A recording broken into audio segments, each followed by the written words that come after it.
Yo, they have really played a number on our ass, and I'm going to tell you real quick a brief description of House Joint Resolution 192. You hear me? House HJR 192. So here it goes. Here it goes, right here, guys. Here it goes. Real quick. Real quick.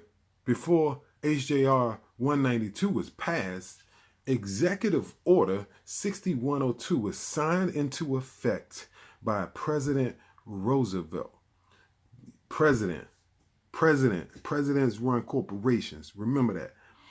This executive order required all gold and gold certificates to be surrendered to the federal government by May 1st, 1933.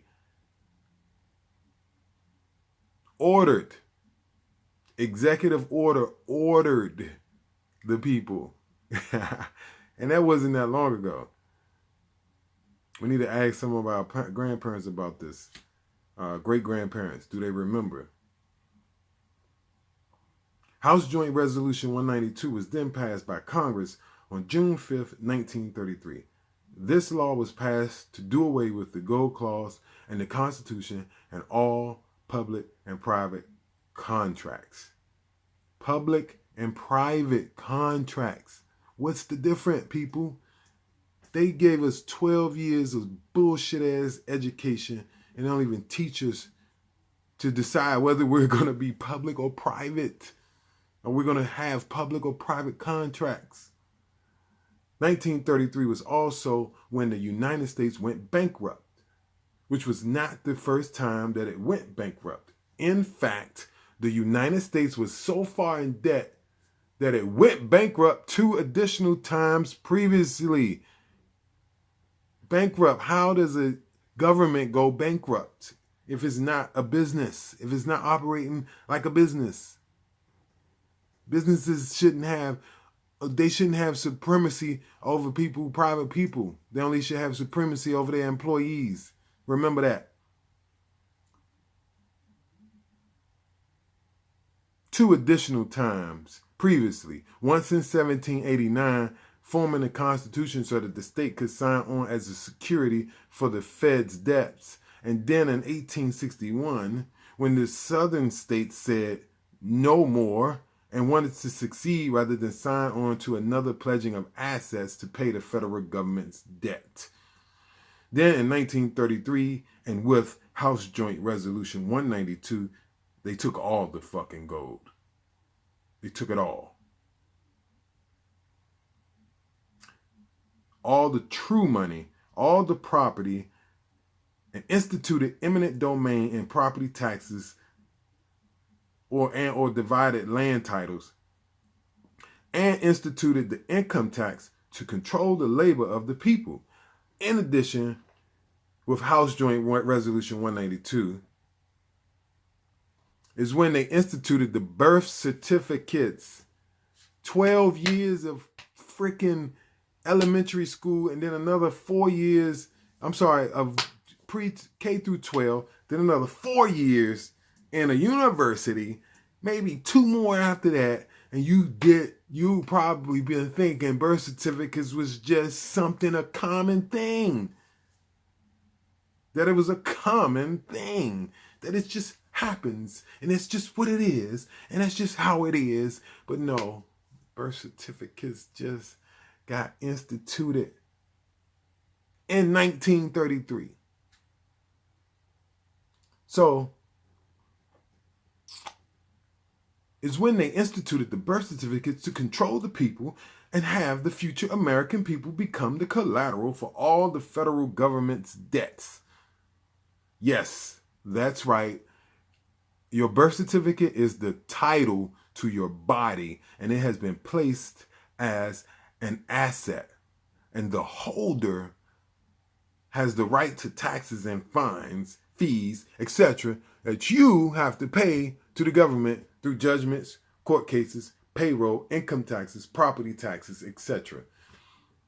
Now, the beginning of that last sentence says, the holder has the right to the taxes and fines. And you're probably like, yeah, I got a hold of my birth certificate. I hold that. But holder, in this sense, doesn't mean what you think it means, because they play with the words in English and they cast these spells upon us. And a word has a broader meaning in a different venue. So, holder, in this essence, means the person who has the original.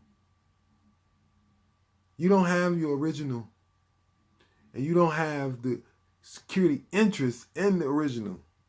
It's not authenticated. You haven't made it known that this is your property.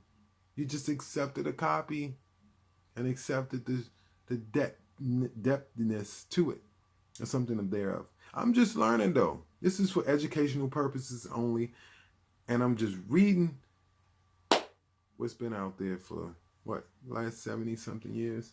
So, from the very beginning, the government was indebted to European bankers as a result of the revolution. How ironic that they had to borrow money from England to pay for their war, the war that they fought against them. That's very ironic, but they had to borrow. And this was not the beginning of time. And I think it's in our conceptual mind that America, when America was founded, that was the beginning of time. And everything new and everything that exists came from that point forward. And we think that way. So when we think, oh, well, they were in debt to England. How did they had debt then? Yes, they had a form of commerce. And you could go into debt as a nation or a kingdom that called themselves a government. Government, it's kingdom. It's a nation. But it's a nation amongst other nations that do business. They all, you build a nation so you could do business. And if somebody in a family, a large family can become wealthy. So anyway, 3 years. So fast forward to the early 1900s and you'll come across several key events that make it quite obvious there was a master plan at work to enslave the people. If you read a book named The Creature from Jekyll Island, you'll become intimately acquainted with the happenings in the year 1910, when 6 men who were either elite bankers and or politicians met in secret in a place named Jekyll Island. The purpose of this meeting was to formulate plans for economic reforms for the United States. This is where the banking cartel began in this country. The idea of a central bank had always been rejected. And so the men who met on Jekyll Island needed to come up with a way to trick the people into allowing a central bank to be instituted. 3 years later, in 1913, President Wilson signed the Federal Reserve Act into effect, which is the current central bank in the United States, even though it is actually not governed by any agency of the federal government. 8 years later, in 1921, the Maternity Act was passed, which required all birth to be registered with the state. So now all key pieces were in place for the upcoming bankruptcy, default, and restructure. In 1933, when the federal government went bankrupt, they passed EO 6102 and House Joint Resolution 192 and pledged us as collateral to back the government debt. All right, guys. We spent 12 years in so-called school to be educated and be on an honor roll, and we don't even know honor. We don't even know honor. We don't know honor. Then we spend another 4 to 6 to 8 years in a university, and we don't even know this is what they did. And then they've played the hand of the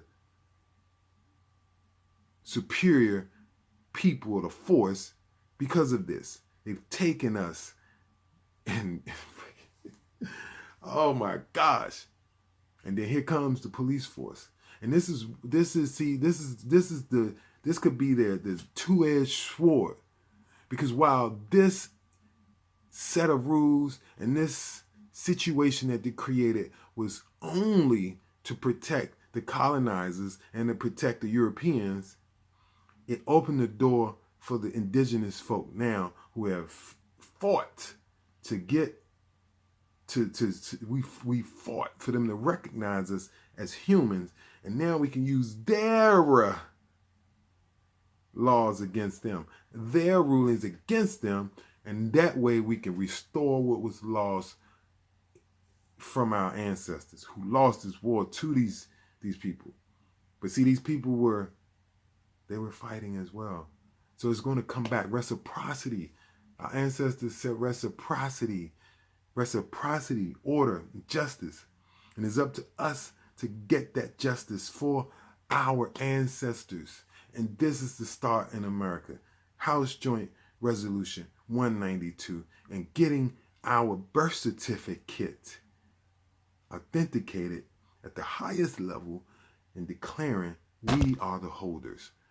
We are the holders, not the United States Corporation, not the state of Maryland, not the county of Prince George, not none of these princes, these kings, these queens that came from the east, the northeast, and the Caucasus Mountains, and it came with the sword and with disease and violence and lies.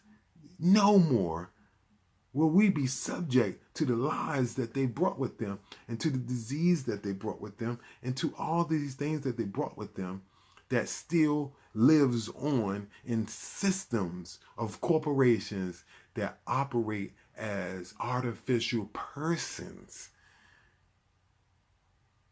And we're caught up thinking that we're persons too, so it seems normal to us. But until we understand that we are flesh and blood humans, men and women, you'll see it in only a very few documents when they refer to a secured party or to an individual or a said person in that document as a flesh and blood human man.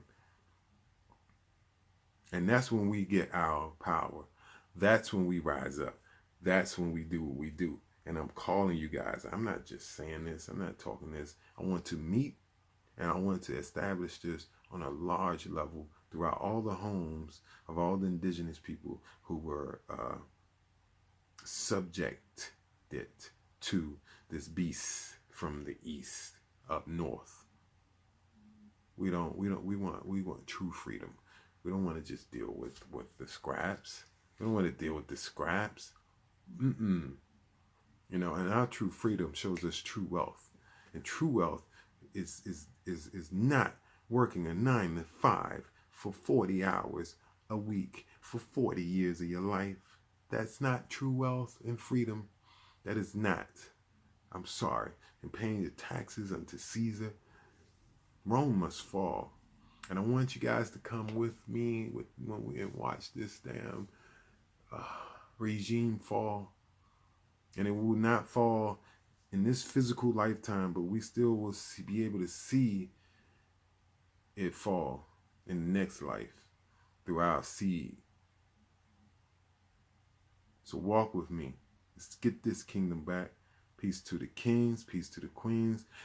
It means a lot when you say you're a king or a queen or you're royalty. It means that you know that at least that they made us slaves. I'm going to finish this last 2 paragraphs. They made us slaves, but they couldn't technically make us slaves because that would be illegal at that point. They had already did it with our ancestors, and it shit backfired on them, and then they had to owe money to the people that they tried to get free from anyway. They made us slaves, but they couldn't technically make us slaves because that would be illegal. So they had to give us a remedy. So what is the House Joint Resolution 192 remedy? It is that the government has the obligation to discharge and settle any debts we may occur in our daily lives. Yes, this includes mortgages, car loans, utilities, etc.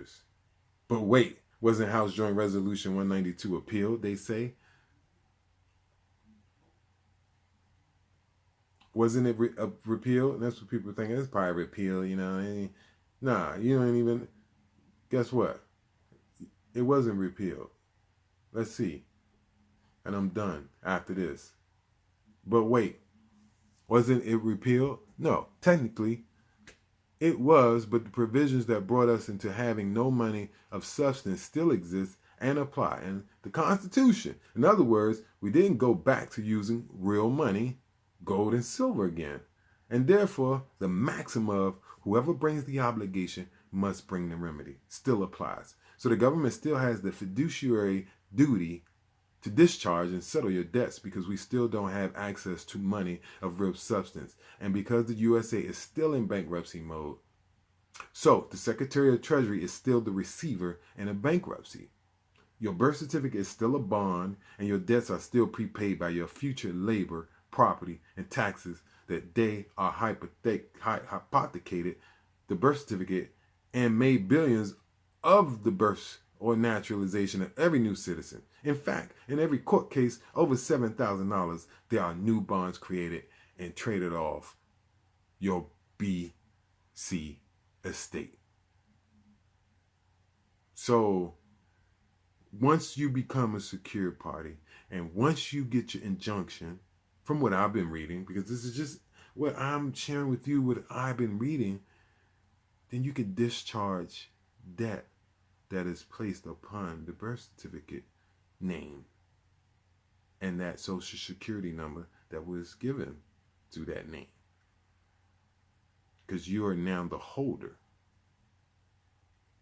So you either receive that which they're charging, and if you receive that, if you're supposed to get the taxes and the debts and all that, and you can't get that because there's no gold or money, then it has to just get discharged because it's technically it's paid for, right? It's just discharged. So get your mind right, people.